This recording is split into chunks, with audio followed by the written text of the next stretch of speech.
Good morning all of the students.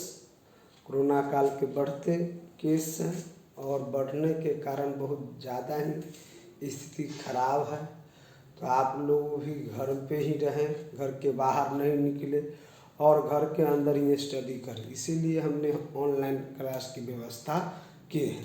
Online में जो भी हो सके वो हम प्रोवाइड करने का काम कर रहे हैं। यहाँ पे तो वेल स्ट्रक्चर ऑनलाइन का व्यवस्था नहीं है, फिर भी जितना हो सके उतना हम आप लोगों के बीच में प्रयास कर रहे हैं। तो कल हम जो है वह कोलॉइड का वर्गीकरण पढ़े थे और कोलॉइड के वर्गीकरण में कोलॉइड को 8 ग्रुप में हम डिवाइड किए थे। उसका जो है हम फ्लो चार्ट आपको लिखा दिए थे। उसमें आप क्या याद रखेगा, परिक्षेपण, परिक्षिप्त कण, परिक्षेपण माध्यम और उदाहरण बार बार पूछता है, कुछ दे देगा उदाहरण, अब पूछेगा किसका उदाहरण है, तो उदाहरण देना पूछेगा। तो दूध जो है किसका उदाहरण है, तो दूध किसका उदाहरण है, इमल्शन का उदाहरण है। उस प्रकार क्वेश्चन पूछेगा। तो आप लोग प्रैक्टिस थ्योरी लिख लीजिए कॉपी में, समझ लीजिए। दिक्कत हो तो आप कॉल करके पूछ सकते हैं या कमेंट में पूछ सकते हैं। चैनल को इसी तरह जो है आगे की ओर फॉरवर्ड कीजिए, जिसके जितना ज़्यादा सब्सक्राइबर हो पाए आगे जो है हम फिर आप लोग के बीच में जो है डायरेक्ट क्लास की व्यवस्था करें। तो आज हम जो है एक नोट से स्टार्ट करते हैं। नोट क्या है, गैस एक दूसरे में घुलनशील होते हैं। जो भी गैस होते हैं वो गैस आपस में क्या होता है, घुलनशील होता है। तो घुलनशील होते हैं तथा समांगी विलयन का क्या करते हैं, निर्माण करते हैं। गैस आपस में घुलकर और समांगी विलयन का निर्माण करते हैं, अतः कोलॉइड का निर्माण नहीं करते। कभी भी दो गैस आपस में मिलकर कोलॉइड का निर्माण नहीं करेगा। एक द्रव, एक ठोस, एक द्रव, एक गैस या दोनों ठोस या दोनों द्रव हो सकता है। मतलब दो गैस और गैस मिलकर कभी भी कोलॉइड का निर्माण नहीं करेगा। आगे का टॉपिक हम आप लोगों को दे रहे हैं कोलॉइड तंत्र का वर्गीकरण। तो कोलॉइड तंत्र का वर्गीकरण कई आधारों पे किया जाता है। जैसे दिखावट के नंबर 1, दिखावट के आधार पर कोलॉइड का वर्गीकरण। तो दिखावट मतलब कैसा दिखाई देता है, इसके आधार पर कोलॉइड का वर्गीकरण।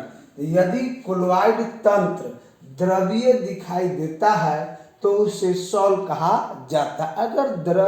अगर कोलॉइड द्रव के जैसा दिखाई दे तब उसको हम कहेंगे, क्या कहेंगे, मतलब सॉल्व कहेंगे। क्या कहेंगे बाबा, सॉल्व कहेंगे। परिक्षेपण माध्यम के आधार पर सॉल्व को निम्न प्रकार में बांटा जा सकता है। कल बताया था आपको परिक्षेपण माध्यम और परिक्षिप्त कण। तो जो जाके छुप जाता है उसको परिक्षेपित कण कहते हैं, और जो छुपने में मदद करता है उसको परिक्षेपण माध्यम कहते हैं। जैसे आप मेरे यहाँ पढ़ने आए तो हम आपको आश्रय दे रहे हैं, तो हम एक माध्यम हो गए, आप एक क्या हो गए, कण हो गए। उसी पर में तो देखिए परिक्षेपण माध्यम और इधर विलयन का नाम। तो परिक्षेपण माध्यम वाटर है, तो इस विलयन या विलयन के नाम या उसी को हम बोले कोलॉइड का नाम अगर कह देते इसमें कोई दिक्कत नहीं है। तो यहाँ पे आप अगर ऐड कर दे कोलॉइड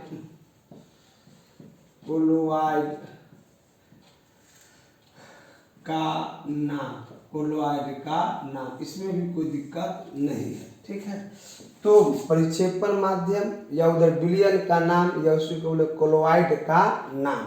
वाटर जब अगर परिक्षेपण माध्यम की तरह रहे तो उसको हाइड्रोसोल कहेंगे या एक्वोसोल। क्या कहेंगे, एक्वोसोल कहेंगे। बेंजीन रहे बेंजोसोल, अल्कोहल रहे एल्कोसोल, एयर है एरोसोल। जना एयर में पोल्यूशन जो है वह किसका उदाहरण है, एरोसोल का, क्योंकि हवा में कोई कण जाके उसमें मिल जाता है। तो कण हो गया परिक्षेपित कण और हवा हो गया परिक्षेपण माध्यम। तो इसको हम बोलेंगे एरोसोल। क्या कहेंगे, एरोसोल कहेंगे। आगे है एरो देखिए कुछ लाइन है।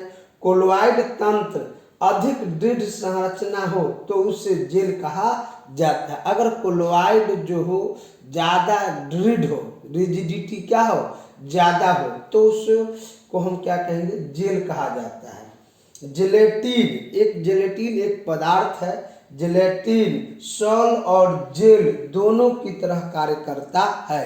आप अगर बायो का स्टूडेंट होइएगा तो जिलेटिन का उपयोग जो है बैक्टीरिया वगैरह को वृद्धि के लिए किया जाता है। एक चिपचिपा दृढ़ पदार्थ होता है जो समुद्री घास के मतलब प्राप्त किया जाता है। तो जिलेटिन जो है सॉल और जेल दोनों की तरह कार्य करता है। अगला देखिए नंबर 1 दिखावट के आधार पर क्लोराइड का वर्गीकरण। उसी प्रकार नंबर 2 अब हम पढ़ेंगे अन्योन क्रिया की प्रकृति के आधार पर वर्गीकरण। जब अगर क्लोराइड है तो क्लोराइड के बीच में किस प्रकार का लगाव, किस प्रकार की रासायनिक अभिक्रिया हो रही है, तो अन्योन क्रिया के आधार पर क्लोराइड का वर्गीकरण। तो अगला टॉपिक जो मेरा है नंबर 2 अन्योन क्रिया की प्रकृति के आधार पर वर्गीकरण, जो आगे हम डिटेल आपको लेके जा रहे हैं। चलिए स्टूडेंट्स, आप जो है नंबर 2 अन्योन क्रिया के प्रकृति के आधार पर वर्गीकरण। तो प्रक्षिप्त प्रवस्था एवं प्रक्षिप्त माध्यम के मध्य अन्योन क्रिया के आधार पर क्लोराइडी सॉल को 2 वर्गों में विभाजित किया जा सकता है। नंबर 1 द्रव रागी क्लोराइड, जिसको अंग्रेजी में कहते हैं लाइकोफिलिक क्लोराइड। देखिए द्रव रागी, द्रव एक अवस्था है और रागी मतलब द्रव से लगाव रखने वाला, मतलब द्रव से प्रेम करने वाला, द्रव से दोस्ती करने वाला, मतलब द्रव के साथ घुल मिल जाए तब उसको हम कहते हैं द्रव रागी क्लोराइड। क्या बोलते हैं बाबा? द्रव रागी क्लोराइड। द्रव रागी शब्द का अर्थ है द्रव से स्नेह करने वाला। स्नेह का मतलब प्यार करने वाला, लगाव करने वाला, अर्थात विलायक को अपनी ओर आकर्षित करने वाला क्लोराइड को हम क्या कहेंगे? द्रवरागी क्लोराइड कहेंगे। उदाहरण जिलेटिन है, स्टार्च है, गोंद है, रबर है, ये सब जो है मतलब द्रव में, जैसे जल है या कोई भी द्रव उसमें घुल मिल जाता है, तो इसको हम कहते हैं द्रव रागी क्या कहते हैं? क्लोराइड कहते हैं। नंबर 2 द्रव विरागी क्लोराइड और लाइकोफिलिक क्लोराइड। नाम से ही पता, द्रव विरागी मतलब द्रव से दूर हटने वाला, द्रव से विराग करने वाला। नहीं देखते हैं तभी कल सुनते हुए आदमी जो है विराग हो गया। विराग का मतलब कि वो सब चीज क्या किया? छोड़ दिया। तो द्रव विरागी मतलब द्रव को छोड़ने वाला को हम क्या कहेंगे? द्रव विरागी। अंग्रेजी में लाइकोफिलिक क्या कहेंगे? लाइकोफोबिक कहेंगे, लाइकोफोबिक क्लोराइड्स कहेंगे। द्रव विरागी शब्द का अर्थ है द्रव से घृणा करने वाला।